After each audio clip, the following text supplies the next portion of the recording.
நான் ஆக்சுவலி அர்ஜுன் சாரோட மிகப்பெரிய ரசிகன் நான். அவரோட எல்லா படங்களும் நிறைய நிறைய படங்கள் பார்த்துருக்கேன். அவர் சின்ன வயசுலாம் பார்த்தீங்கன்னா, ஸ்கூல் படிக்கும்போது நான் அவர் ஒரிஜினலாக போலீஸ் நினச்சேன் சாரை. ஒரிஜினல் போலீஸ் போல. என் ஃப்ரெண்டுலாம் அவரை பார்த்து போலீஸ் ஆனவங்களாம் இருக்காங்க உண்மையிலேயே. அந்த அளவுக்கு ஒரு அவரோட பிசிக்கு எல்லாமே அவர் படம்லாம் பார்த்தீங்கன்னா, சுபாஷ், ஜெய்ஹிந்து, தாயின் மணிக்கொடி, சுதந்திரம் இந்த படம்லாம் பார்த்தா நம்மளுக்கு அப்படியே அந்த எனர்ஜி வரும். அந்த சுதந்திர நாட்டுப்பற்று வரும். அந்த மாதிரி ஒரு சூப்பரான ஒரு ஹீரோ அவர். எனக்கு மனசுக்கு பிடிச்ச ரொம்ப ஹீரோ. சின்ன வயசுல நிறைய நாங்கள் அவரை பற்றி பேசுவோம். டே அந்த ஜெய்ஹிந்த் படத்தில் அவர் மலை மேலே ஏறதுல அந்த கயிறை பிடிச்சி தூக்கி அடிப்பார். அப்படி இப்படி நிறைய பேசி அவரை பற்றி நான் விவாதம் பண்ணியிருக்கேன் ஸ்கூலில்.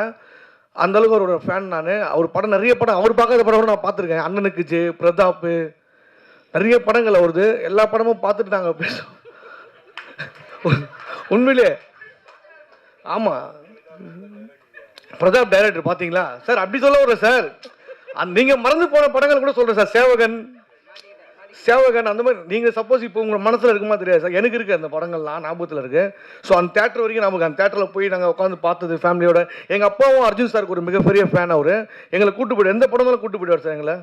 ஸோ அந்த அளவுக்கு வந்து சாரை வந்து நான் ஃபாலோ பண்ணியிருக்கேன். இப்போ அவர் படத்தில் அவர் கூட நடிக்கும் போது ரொம்ப பெருமையாக இருந்தது எனக்கு.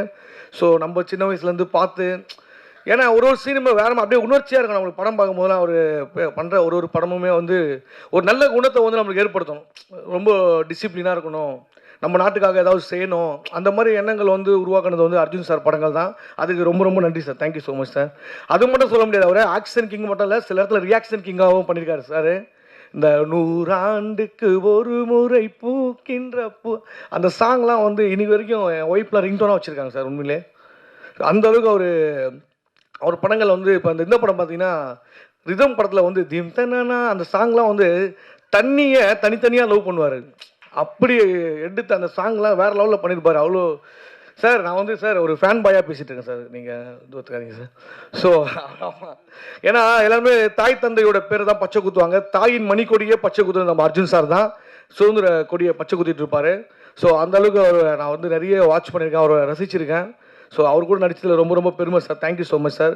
அப்புறம் நம்ம ஐஸ்வர்யா ராஜேஷ், அவங்க வந்து ஒரு வெர்சடைல் ஆக்டர். அவங்க ஒரு அவ்வளோ சூப்பராக பண்ணுவாங்க. அப்படியே நம்ம வீட்டு பக்கத்து வீட்டில் ஒரு பொண்ணு வந்து படத்தில் நடித்தா எப்படி இருக்கும், அந்த மாதிரி ரொம்ப க்ளோஸ் ஷார்ட்டாக வந்து ஒரு கேரக்டர் எடுத்து பண்ணுவாங்க. ரொம்ப பிடிக்கும். அவங்க கூட நடிச்சிருக்கேன். ஸோ மற்றபடி நிறைய அரசியல் பிரமுகர்கள்லாம் வந்திருக்காங்க சார். வணக்கம் சார். மற்ற ப்ரொடியூசர்ஸ் எல்லாருமே வந்திருக்காங்க. எல்லாருக்குமே வந்து என்னுடைய வணக்கங்கள், நன்றிகள்.